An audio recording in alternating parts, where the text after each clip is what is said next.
Amigas y amigos de Cartago, otro encuentro, una bienvenida que hacemos una vez más a la pantalla de Cartago TV, en este encuentro que hacemos con algunos cambios que hubo esta semana en la programación. Después les vamos a contar si hay tiempo y si no, no vamos a contar nada porque siempre nos pasa lo mismo, se termina delegando lo urgente por lo importante. Lo fundamental hoy, obviamente el tema Venezuela, que va a estar presente en nuestro programa como es menester de este programa, y también vamos a encarar derecho rápidamente una charla con Lorena Baravini sobre la cuestión de los 100 años de Evita. ¿Qué ha sucedido hace 100 años? ¿Qué tiene que ver hoy con lo que está pasando en Latinoamérica, en el mundo, en Argentina, en Neuquén, la figura de Eva Perón, con todo lo que significa también esa resignación que hay frente a un modelo que aplasta y que nos corre a los límites, a los bordes, y por otro lado una resignificación, ¿no? Fíjense ese juego de palabras, la resignación, de a veces de que ya nada se puede cambiar y que está todo hecho, y la resignificación de aquellos que han torcido, aquellas que han torcido la historia y la han empujado hacia la voz de los que no existen o de los invisibles. Lorena, con eso ya arrancamos, así que te damos, primero muchas gracias por acompañarnos en el medio de tu laburo, que te has hecho así un espacio, y bueno, estos 100 años que nos convocaron, ¿no? Que están hoy presentes, 100 años que arrancan en mayo. Exactamente. Bueno, buenos días, primero, en esta mañana fría de Neuquén. Estamos transitando el mes del centenario del nacimiento de Eva.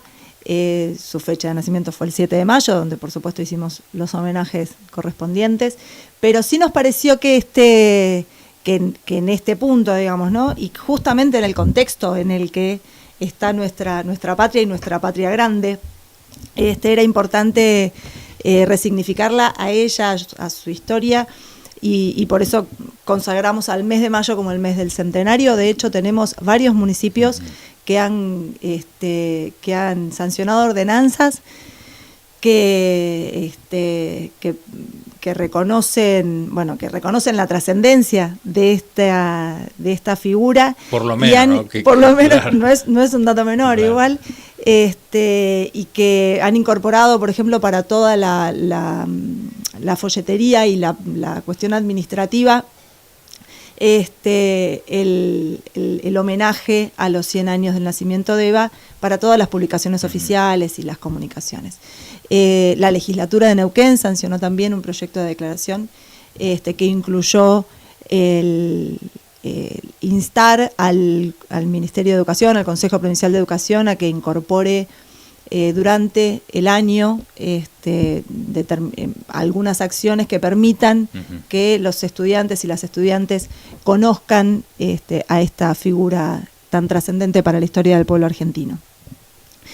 Así que, digo, me parece que claramente los 100 años de Eva despertaron, si se quiere, este sentir, voy a usar la palabra revolucionario porque creo que es una de las palabras que tenemos que recuperar, y ustedes que laburan tanto en la cuestión latinoamericana y que reivindican tanto el proceso de resistencia que está llevando adelante el pueblo venezolano, creo que son los que nos mostraron que podíamos seguir usando esa palabra porque claro, la revolución es necesaria, y claramente nos falta un montón para poder construir un proceso revolucionario de verdad y construir la justicia social que los peronistas y las peronistas soñamos, por lo menos para nuestra patria y nuestra patria latinoamericana.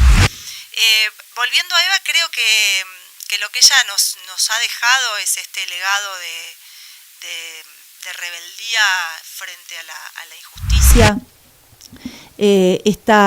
Esta comprensión de que es desde la disputa con los poderosos donde nosotros podemos torcer el destino injusto, ¿no? Eva se enfrentó a todos los poderes sin ningún tipo de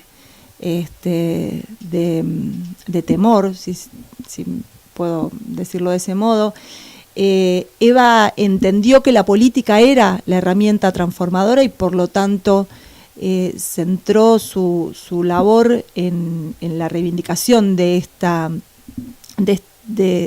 este concepto y de esta herramienta. Y por otro lado, digo, lo sorprendente es que es responsable en el proceso histórico de la introducción de la mujer como figura política, no solamente de haber sido protagonista del proceso organizativo y de desarrollo del movimiento obrero como tal, del acompañamiento a los trabajadores en su proceso organizativo, sino además y fundamentalmente de promover esta aparición de la mujer como actor político de la vida en la Argentina, de la vida de la ciudadanía. Y fíjate vos que ella, cuando habla de derechos, lo hace desde una concepción de Estado, ¿no? Fue una mujer que pudo entender, y acá voy a hacer algo que en general no me gusta hacer, pero que lo voy a señalar, digo, una mujer que no venía de la academia, una mujer que no venía del mundo de una ilustrado, formación, claro. ¿no? Lo que supo fue comprender lo que estaba pasando en la base de nuestro pueblo, que es dónde estaban los sentires, y eso convertirlo en instancia revolucionaria, en instancia transformadora.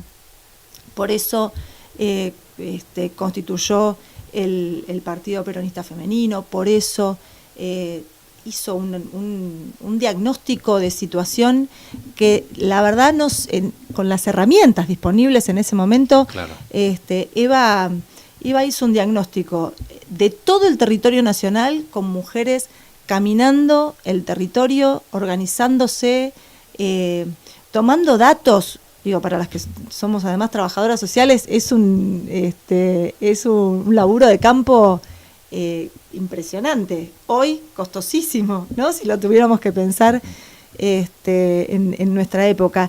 Y Eva logró consolidar una red de mujeres en todo el territorio que tenían llegada a las familias, que se constituían en organizaciones de base. Eso cuando, para ubicarnos cronológicamente, eso es en el primer gobierno, es previo, es cuando ya irrumpe ella en la escena política.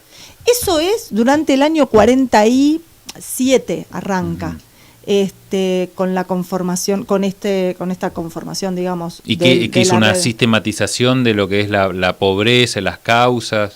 Claro, a partir de la conformación del partido, en realidad eran las promotoras del Partido Peronista, claro, femenino, tenían hacían visitas a cada una de las familias, tenían además, eran las que articulaban con la fundación para las acciones directas, ¿no?, de intervención. Entonces, bueno, fueron construyendo ese diagnóstico de situación de las familias, de los pueblos, de las ciudades. Y todo esto con una participación protagónica, claro, ¿no?, por parte de las mujeres. Pienso también en lo controversial de esta figura y de lo controversial en este momento, ¿no?, donde por ahí miramos a esa Eva, sobre todo algunos sectores que la siguen cuestionando, tanto como cuestionan a quien hoy conduce nuestro espacio político, cómo cuestionan este modelo de conducción que efectivamente tiene un grado de personalismo importantísimo. Bien, la verdad que me pregunto, si se quiere, y si se me permite, ¿cuánto de eso es modificable si no es parte de un proceso que asumamos todos con algún grado de responsabilidad, ¿no? Claro. En aquel entonces y hoy, el modelo de construcción que tenemos internalizado, que es parte de nuestra idiosincrasia, está centrado en las figuras, en las personas, ¿está bien? Esta es nuestra... Por ahora, por lo menos, es nuestra característica. Pero eso igual atraviesa. Eso. Claro, creo que atraviesa casi todo el siglo XX, digamos, ¿no? Cuando uno ve. Completo. Lo digo, digamos, de manera muy naif, pero digamos, si uno estudia los procesos latinoamericanos antiimperialistas, también, claro, hay una figura siempre señera, ¿verdad? Después puede haber movimientos, obviamente, hay grandes partidos, hay estructuras históricas que se van poniendo en marcha, pero siempre hay una, calculo que será, no sé, una raíz latina, no sé, será tiempo para analizarlo en algún otro momento. ¿Te quedás un ratito más? Sí, por supuesto. Hacemos rápidamente un corte y seguimos acá en Cartago, hoy con esta charla sobre los 100 años de Eva Perón.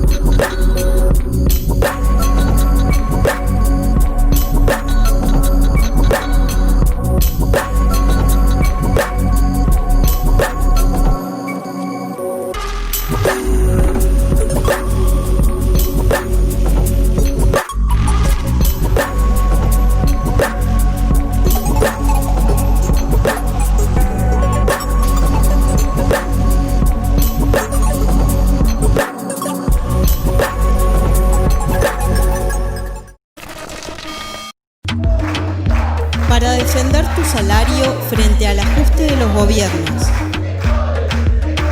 Para mejorar nuestras condiciones de enseñar y aprender.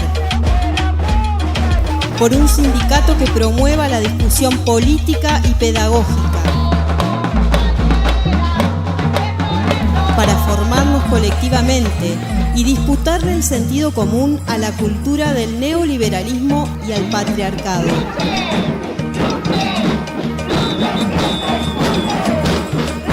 Te invitamos a ser parte. Afiliate. Aten Capital, en las aulas y en las calles, nuestros lugares de lucha. Así está mi corazón.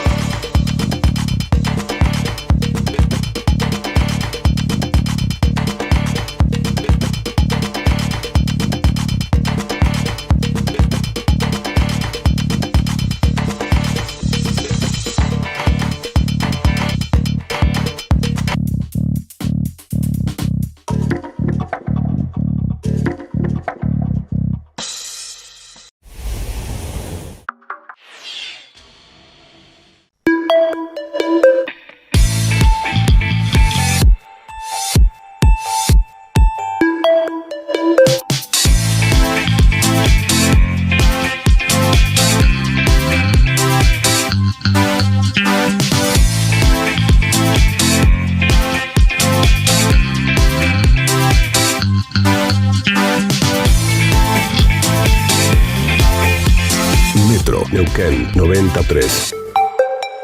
Sonido urbano.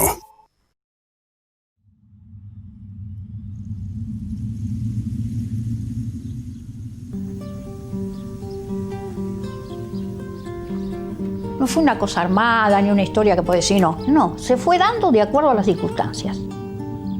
Yo creo que lo que nos unió fue eso, el no saber de política. Después sí, aprendimos mucho, fuimos aprendiendo con el tiempo.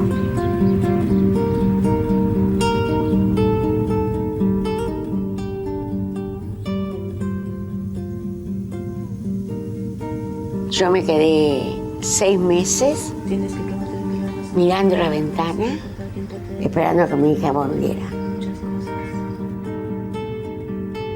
Y llegué a la plaza con él y me senté en un banco. Y una madre que nunca la vi y nunca sé cómo se llamaba, porque entonces éramos muchas y no hablábamos demasiado entre nosotras, me dijo, ¿a vos quién te falta? Porque yo lloraba.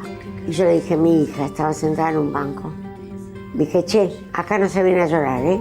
Acá se viene a luchar, así que levantate y vamos. Así empecé a caminar.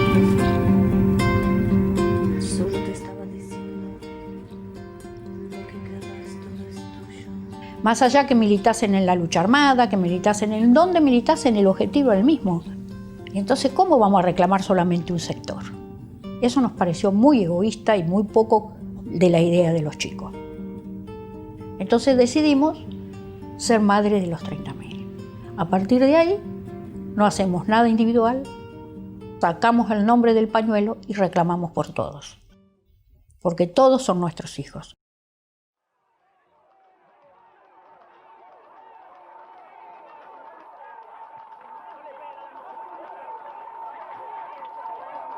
Desgraciadamente en el dolor tan grande aprendimos la falsedad y cómo estaba todo armado con este proyecto de capitalismo, ¿no? Porque acá todo fue un proyecto bien armado para imponer un plan económico, ¿no?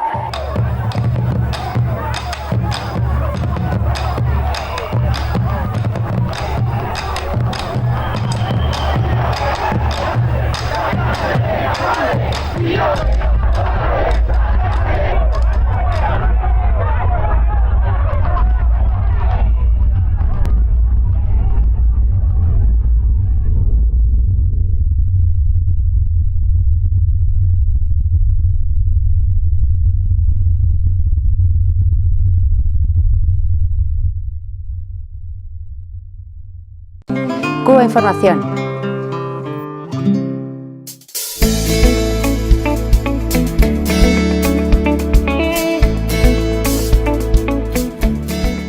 Nos golpean las noticias sobre la falta de medicinas en Venezuela, por culpa, nos dicen, del gobierno de Maduro. Pero sobre el informe del Centro de Investigación Política y Económica, prestigiosa fundación independiente de Estados Unidos, que apunta a las sanciones como causa del fallecimiento de 40.000 personas en Venezuela, la censura es total. No hay noticias sobre el bloqueo bancario internacional a las importaciones venezolanas, que afecta de manera directa a los insumos médicos. El pasado lunes fallecía un niño venezolano de 7 años que esperaba un trasplante de médula ósea en Italia. La causa, la ruptura de un acuerdo entre Venezuela y la Asociación Italiana para el Trasplante de Médula Ósea debido a la imposibilidad de realizar pagos desde la petrolera PDVSA, que antes costeaba los tratamientos. Tampoco hay noticias sobre el robo de los activos públicos venezolanos, 30.000 millones de dólares. 350.000 millones es el saldo global de las sanciones, pero para la prensa todo se debe a la mala gestión chavista.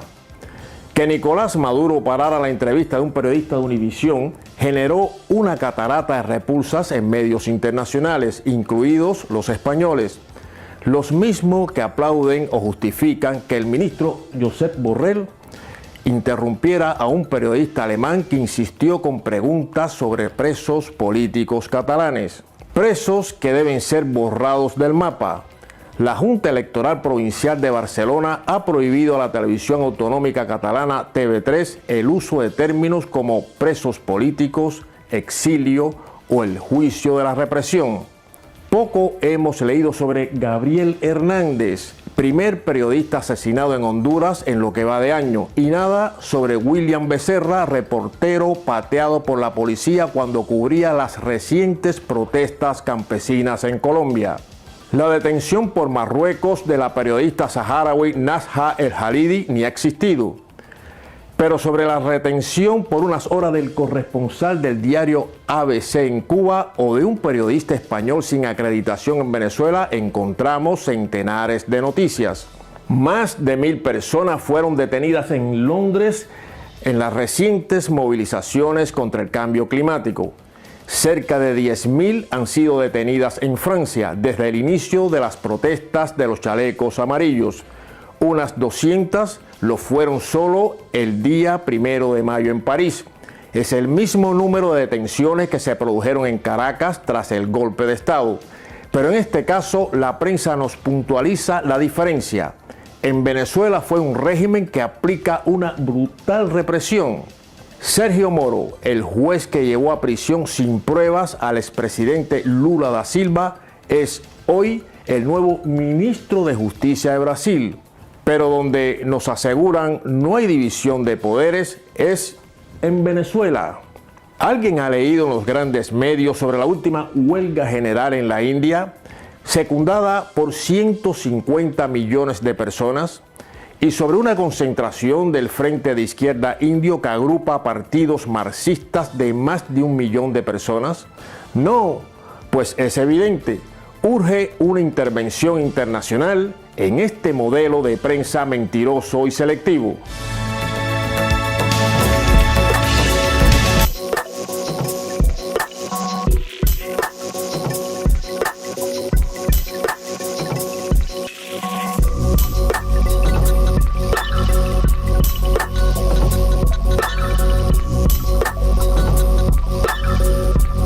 esta parte yo quería, Lorena, que arranquemos con esto. Vos mencionaste a la academia, ¿no? Que en algún momento también son como muy enemigos en términos dialécticos, también obviamente políticos, de los procesos populares o tal vez por el eurocentrismo que tenemos, ¿no? Que una huelga de carteros en Francia está buenísimo, pero no sé, ¿viste? Una huelga en El Salvador no nos parece tan importante, o como que no está tan desarrollado, pero tal vez será esta cuestión eurocéntrica que tenemos tan arraigada. Pero me llama mucho la atención cuando uno estudia la figura de Eva Perón sin ser peronista, el crecimiento que hay desde su aparición hasta su fallecimiento, ¿no? Como una mirada política que en algún momento puede estar teñida incluso hasta de un anticomunismo casi visceral o muy eclesiástico, también que tiene que ver con la época en la que se vivía en Argentina, a una descripción de lo que la oligarquía argentina era capaz de hacer antes de fallecer, ¿no? Cuando creo, eso te dejo que lo desarrolle vos, que sabés, esta mirada de que son capaces de cualquier cosa, y después está el bombardeo Plaza de Mayo, ¿no? No sé si es acertado, pero veo como ese crecimiento analizando tanto sus textos como su manera de relacionarse con el poder directamente, ¿no? Como si no se lo hubiera llevado ese cáncer, efectivamente creo que hubiera avanzado en cuestiones muy neurálgicas del proceso de dominación en Argentina. Claro, es que Eva ponía en tensión justamente esto que vos recién decías, que era la situación de coloniaje, ¿está bien? Ella se enfrenta a ese sistema, y por eso reivindica cuando ella reconoce, digamos, en los sectores populares y los nombra, ¿no? Como los descamisados, hoy diríamos los descamisados y las descamisadas de la patria. Claro. Le da entidad a ese sujeto que no tenía existencia en nuestro pueblo, salvo para hacer la fuerza de trabajo que no tenía ninguna voz, ¿está bien? Y mucho menos derechos. Entonces, claramente lo que pone una tensión tan profunda que incluso si pensamos en el momento del renunciamiento, ¿no? Cuando en realidad el movimiento obrero reclamaba que Eva fuera la vicepresidenta en la fórmula, y Eva llega a ese momento de lo que llamamos el renunciamiento histórico. Digo que tiene un montón de componentes. Eva ya estaba enferma, claro, ¿no? Hay otros elementos que, si querés... Destacame la edad, porque siempre perdemos de noción, ¿no? Por las fotos en blanco y negro, ¿cuántos años tenía? 33 años, una mujer muy joven, muy joven. Y cuando Eva... insisto, hay un montón de elementos que componen ese renunciamiento, pero en términos políticos, el más fuerte tiene que ver con su enfrentamiento con los sectores de poder, que en ese momento estaban representados en la Iglesia y en una parte del sector incluso castrense. Entonces, pensando en lo que hoy serían los grupos económicos, ¿está bien? En ese momento la Iglesia tenía un peso mucho más importante. Bueno, si pienso en el que tiene hoy también me lo vuelvo a repreguntar, pero y un sector importante de las fuerzas del aparato militar. Eso claramente lo que la constituye en un elemento que había que correr de la escena, y por lo tanto había que demonizar, ¿está bien? La derecha en la Argentina tiene por costumbre demonizar todo aquello que no domina. Lo ha hecho en la historia y lo sigue haciendo, ¿no? Es su práctica. Hoy lo vemos también en marcha, cuando cuestionan con tanta cuando denostan de la manera que lo hacen la figura de Cristina Kirchner, básicamente, y bueno, y lo hicieron en menor medida con Néstor, porque lamentablemente tuvo, en realidad pudieron centrarlo, porque la que continuó con el proceso transformador fue ella.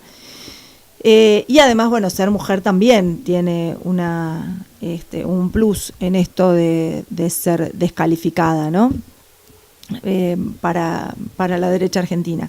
Entonces decía que Eva se constituye en este enemigo, se centraliza, digamos, el odio en la figura de ella, y en realidad su muerte viene a ver, vos sabés que ahí tengo como varias miradas respecto de eso. Pues yo noto que en momentos previos, y en términos históricos hablo, ¿no? Hay una radicalización de su mirada que me parece que es hoy re importante para rescatarla, digamos, fundamentalmente en el tema de la sociedad rural o la tenencia de la tierra, ¿no? Bueno, a ver, digo, cuando digo que el momento del renunciamiento, que fue un año antes, en realidad fue un tiempo antes de su fallecimiento. O el tema de las armas que ella manda a comprar, ¿no? Toda esta historia, si preparemos, ¿no? Porque esto no va a ser un chiste. Claro. Ella, por eso digo, ella se enfrenta a los poderes fácticos, si los queremos definir de un modo más académico.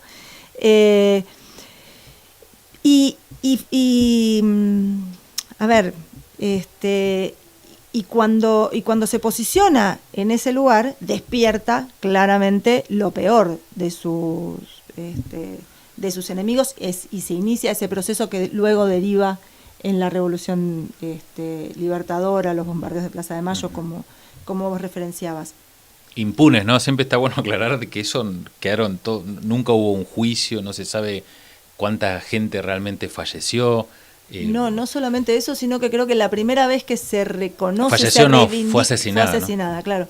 La primera vez en la historia de nuestro país que se reconoce ese hecho como un crimen, y se reivindica a los muertos, que digo, pasaron inadvertidos, pero son más de 400, o sea, no están cuantificados, claro, sí. Por ahí con mucha exactitud, pero estamos hablando de 400 personas asesinadas en la Plaza de Mayo y sus alrededores, cosa gravísima, ¿no? Por ahí. Pero bueno, decía que la primera vez que eso fue reconocido como un crimen y puesto visiblemente fue durante el segundo gobierno de Cristina, cuando se coloca el monumento a las víctimas detrás de la Casa de Gobierno. Dicho sea de paso, no sé si está. Y volviendo a lo que planteabas de esa radicalización de su discurso, creo que tiene que ver con que ella evaluaba que el reconocimiento, digamos, la conducción del Estado y el reconocimiento de derechos a los sectores populares no alcanzaba, ¿está bien? Y había que ir a fondo en esta disputa con quienes seguían ostentando el poder. Y ahí obviamente se encontró con un montón de resistencias y por supuesto también con elementos de contradicción interna, ¿no? Dentro de nuestro movimiento. Eva era una figura que radicalizaba todos los debates, que la única conducción que reconocía era la de Juan Perón, bueno, creo que en gran medida eso hizo que ella tomara, el reconocimiento de la conducción de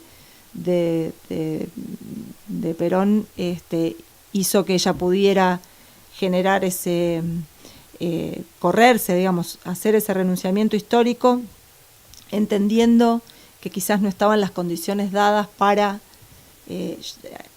generar ese proceso de profundización que ella veía tan necesario y que muchos de los sectores, sobre todo los sectores obreros, también acompañaban.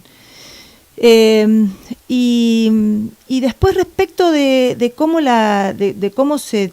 Digo, la demonización de su figura va en directa relación con la radicalización de su discurso, claramente. No, había un temor enorme de esta este movimiento obrero organizado, de este actor político que de repente tenía hasta diputados obreros. Digo, nosotros nos olvidamos que en la Argentina tuvimos una constitución que, entre otras cosas, por ejemplo, reconocía el divorcio en el año 49. Hablaba... La deroga enseguida la Revolución Libertadora. ¿Querés que hablamos de eso en el otro bloque? Sí, vamos, perfecto. Dale, vamos rápidamente a un corte y seguimos en esta charla sobre los 100 años de Eva Perón. Ya venimos.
Para defender tu salario frente al ajuste de los gobiernos. Para mejorar nuestras condiciones de enseñar y aprender. Por un sindicato que promueva la discusión política y pedagógica. Para formarnos colectivamente y disputarle el sentido común a la cultura del neoliberalismo y al patriarcado.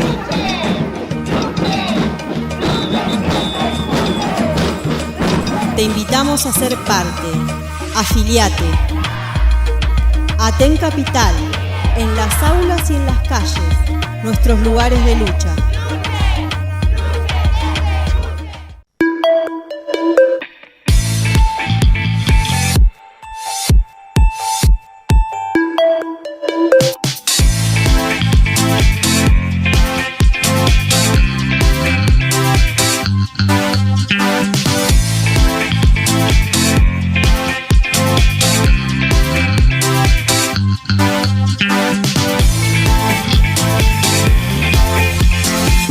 Neuquén 93. Sonido urbano. Así está mi corazón.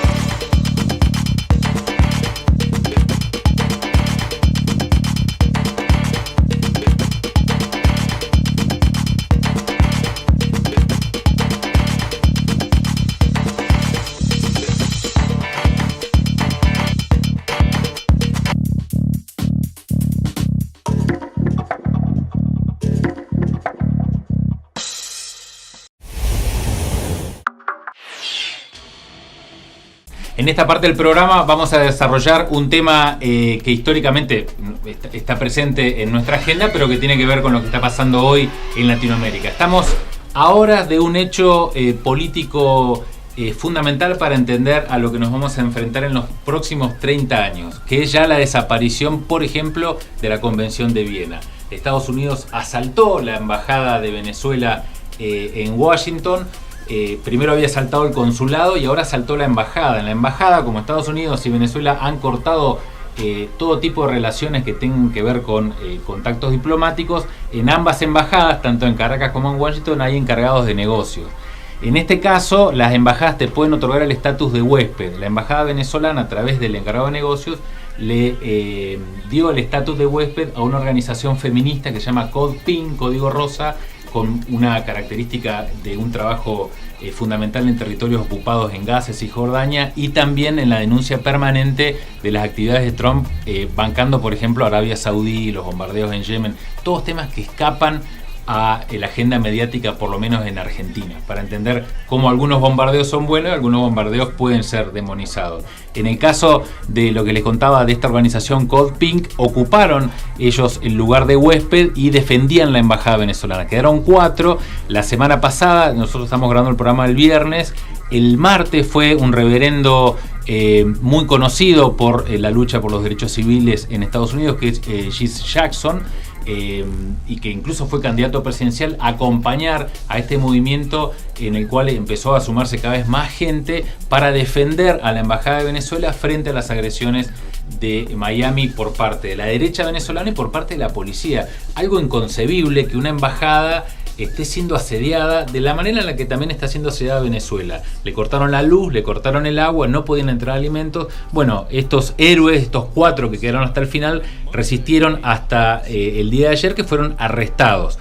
¿Por qué digo que se viola la Convención de Viena? Primero, porque jamás puede entrar la policía de un país a una embajada, porque es territorio extranjero. Y por otro lado, demuestra hasta dónde se puede llegar en la miseria informativa de que este tema no estuvo en ningún tipo de debate.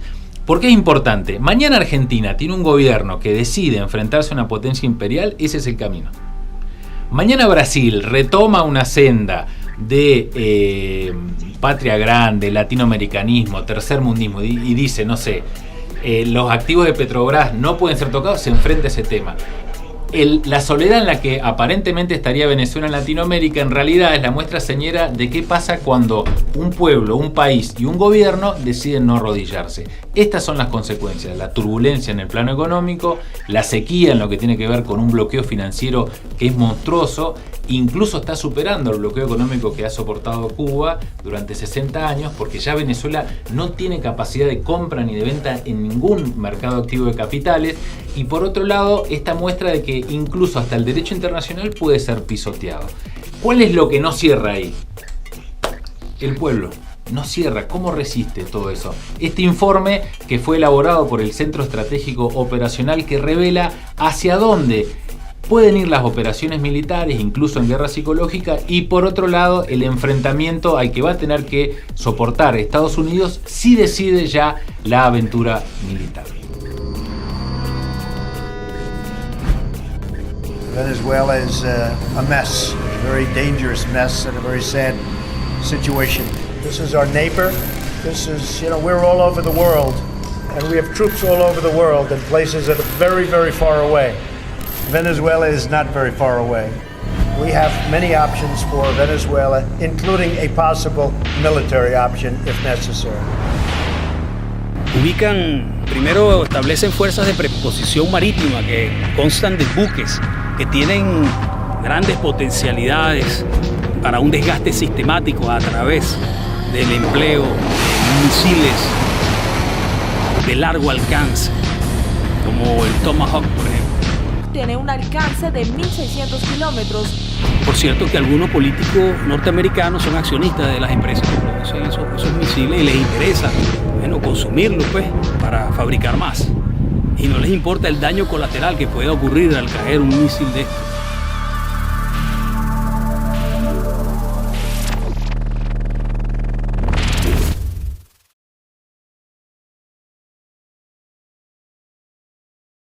¡Bienvenidos, Cúcuta! Les presento al loco soñador Richard Branson, que hizo esto posible. En este mismo instante, en Mojave, en el desierto, está saliendo una nave espacial de Virgin Galactic. Richard Branson tenía que estar allá, pero está acá con nosotros. ¡Gracias!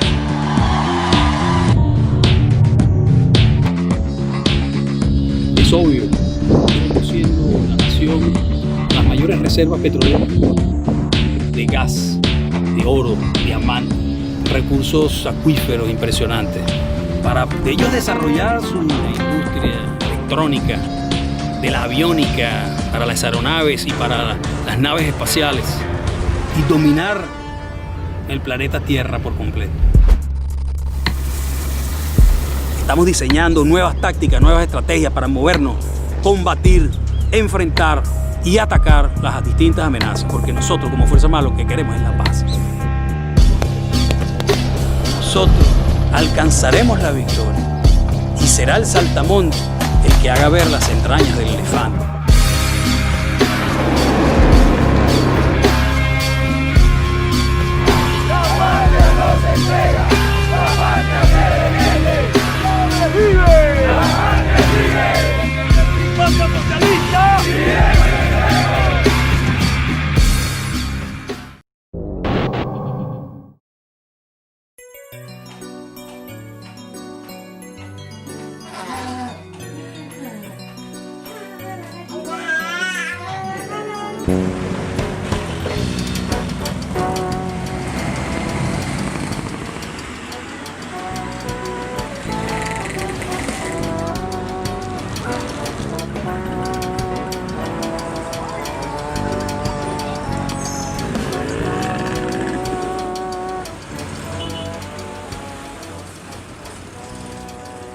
En uno de los lugares que hay más pruebas fehacientes de que se pone en práctica todos los derechos que deben tener los niños en nuestro país.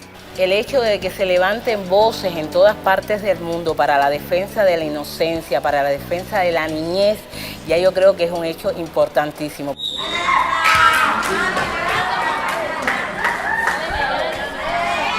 Hay personas que son casi prácticamente omnipresentes.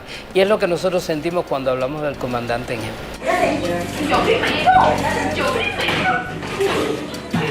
Hoy en Cuba se respeta los derechos y los deberes de cada niño, cómo se hacen cumplir. Pero hay un derecho que ahí se menciona, que aún en muchos lugares donde hay experiencias similares, no se respeta, que es el derecho a la participación verdadera del niño con su voz propia.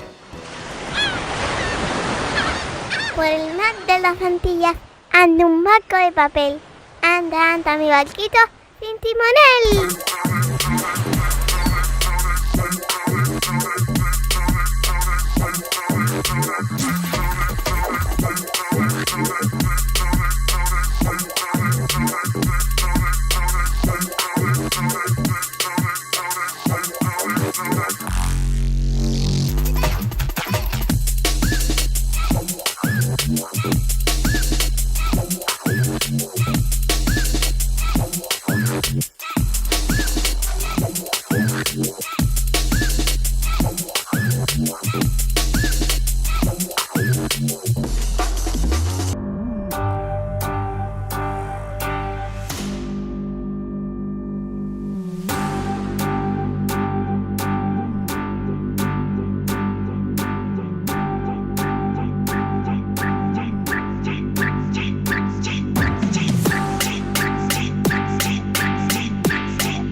Lorena, estábamos intentando aprender de la cuestión de la radicalización y me estaba hablando justo de la Constitución del 49, que no se habla mucho, obviamente por desconocimiento, pero también obviamente porque debe haber un montón de factores que habían. ¿Y qué nos ibas a relatar justo? ¿Lo del divorcio? Decía que esa Constitución reconoce una serie de derechos que algunas sobre los que pudimos volver recién en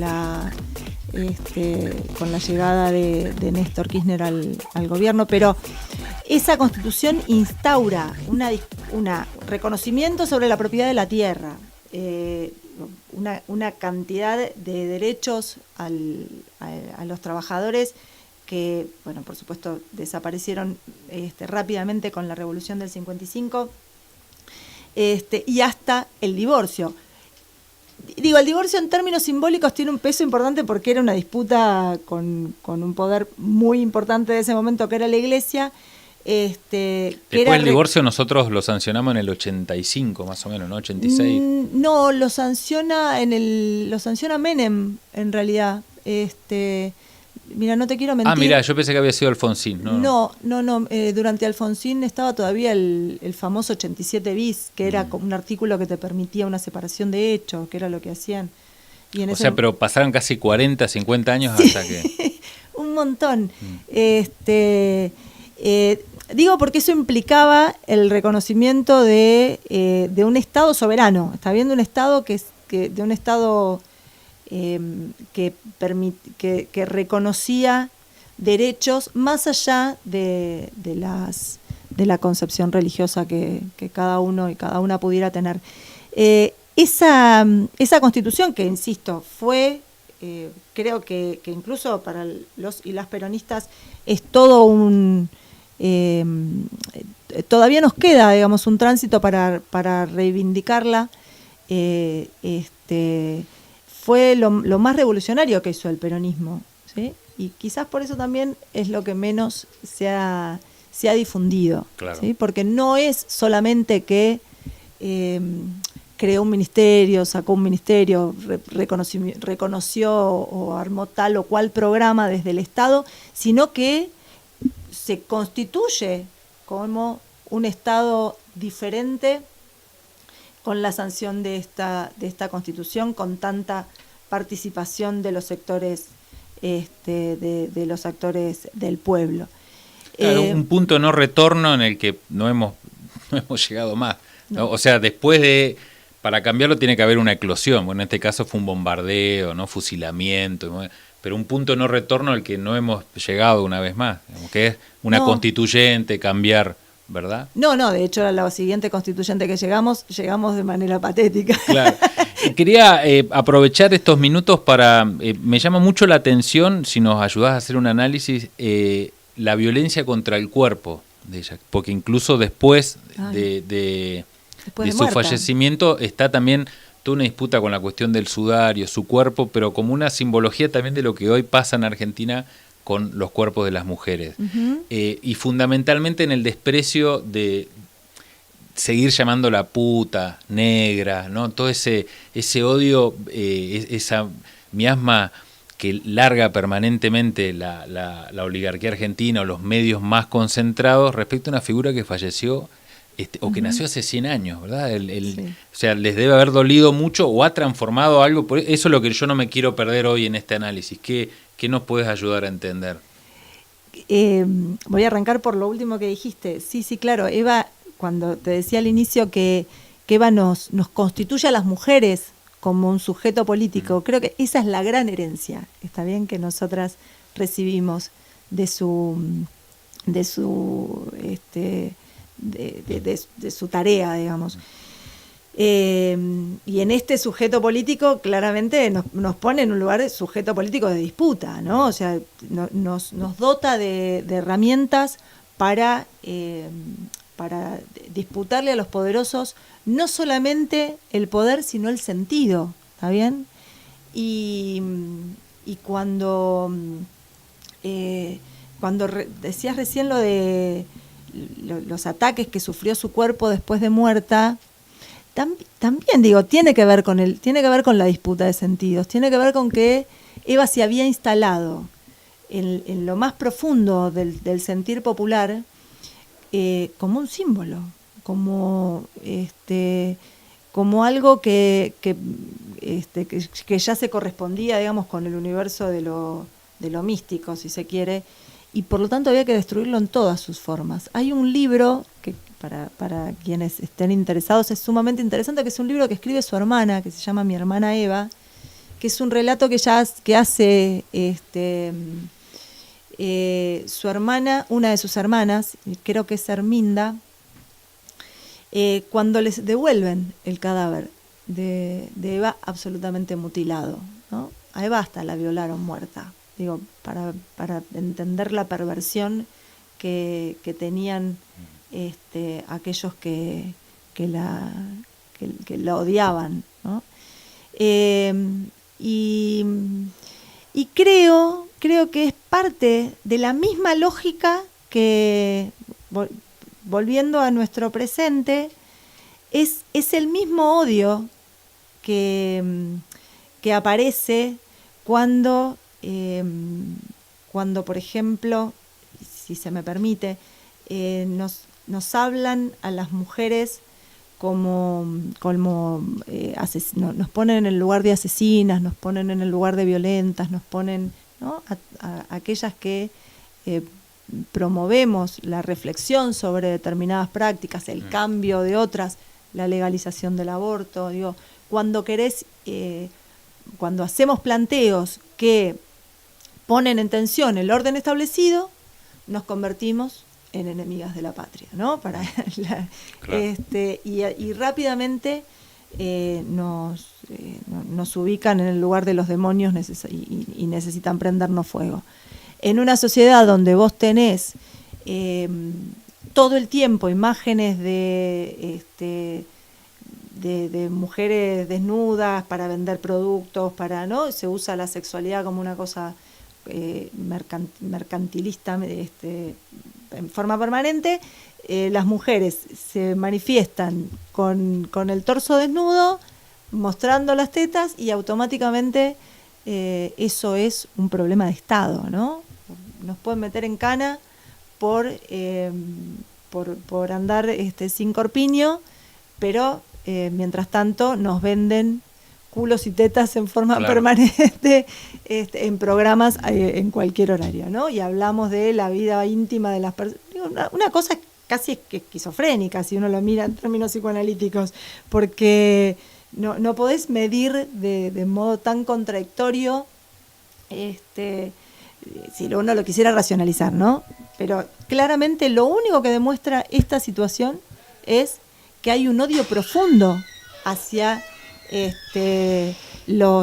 aquellos que pertenecemos a los sectores populares, aquellos que intentamos poner en tensión un sistema de dominación y un universo de sentidos que nos quiere convertir en sujetos pasivos, en sujetos que no cuestionen ningún tipo de orden. O sea, el odio que hay hoy contra esa figura tiene que ver con que le disputó la renta. En algún momento a un grupo de poder le disputó la renta y eso es imperdonable. Es imperdonable. A ver, digo, le dio... Hay muchos elementos anecdóticos, pero creo que son sumamente interesantes porque reflejan cómo esto... cómo se vivía esto para los sectores oligárquicos, ¿no? De repente que las negras, como decían las señoras, ¿no? Que las negras se les planten pidiéndoles que les paguen el aguinaldo, que las negras se puedan ir de vacaciones, que las negras puedan no venir a trabajar porque se les enfermó un hijo. Era es un hecho revolucionario, porque si pensamos las revoluciones solo en el término, en los términos de la revolución armada y la revolución en un solo modo, bueno, está bien. Una disputa de sentido. Pero es una disputa de sentidos. Y acá lo que apareció fue un actor social que estaba invisibilizado, al que el peronismo le da voz, en el que Eva tiene una centralidad, por supuesto, en ese proceso, pero es el peronismo como movimiento el que le da voz a esos sectores que estaban invisibilizados, dominados, acallados, ¿no? Y los convierte en sujetos de derechos, en sujetos con capacidad para organizarse, y reconocidos con un poder para incidir sobre las decisiones de su pueblo, ¿no? De esta patria. Nos quedaríamos hablando un rato más, nos quedan muchos temas, pero la verdad te agradecemos un montón, no queríamos quedarnos afuera de estos 100 años, nos parecía importantísimo rescatar, incluso en términos de tanto posmodernismo, figuras que pongan a la oligarquía argentina contra las cuerdas. Entonces me parece que eso sigue siendo hoy un arsenal de ideas y para batallas comunicacionales fundamental. Muchas gracias por el tiempo. Por favor, gracias a ustedes. Y si me permitís solamente decir que una cuestión muy coyuntural de este momento, para nosotros fue muy importante que en la provincia de Neuquén podamos construir una agenda para el centenario de Eva que nos permite estar en todas las localidades con un peronismo que que se propuso reconocer, reivindicar esta figura, y estamos desarrollando acciones en todas las localidades en este momento de formación, de conmemoración. ¿Durante todo mayo? Durante todo mayo, 2021, además hacemos una jornada sobre violencia política y función pública con perspectiva de género, con compañeras que vienen de la provincia de Chubut, de la universidad y de la Subsecretaría de Diversidad y Género. Creo que si algo tenemos que hacer para reivindicarla es trabajar, militar, para devolverle a la Argentina esa dignidad que nos está intentando robar nuevamente la derecha. Buenísimo, nosotros nos despedimos rápidamente hasta la semana que viene acá por nuestro canal con más Cartago. Hasta entonces.